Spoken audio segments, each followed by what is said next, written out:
நான் அவர் திரைப்படங்கள் ரொம்ப பார்க்கறதில்ல, அந்த திரைப்படங்களை பற்றி தெரிந்து வைத்திருக்கிறேன். அவர் நடித்த திரைப்பட தலைப்புகளை வைத்தே நான் ஒரு ட்வீட் போட்டிருக்கேன். அந்த ட்வீட்டை கொஞ்சம் பாருங்கள். ஒரு சகோதரியாக அவரை வாழ்த்தியிருக்கேன். என்னென்றால் சொல்லணும்னா சொல்லிடுறேன்.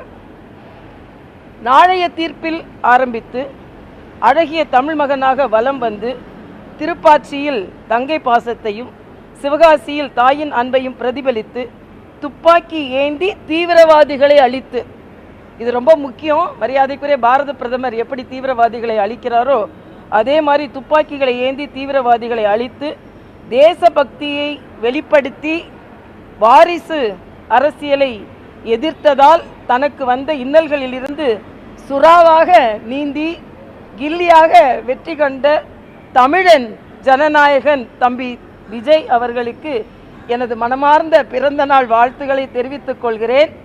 புதிய கீதை வழியில் தீய சக்திகளை எதிர்த்து நல்லது நடக்க துணை நிற்க வாழ்த்துகிறேன்.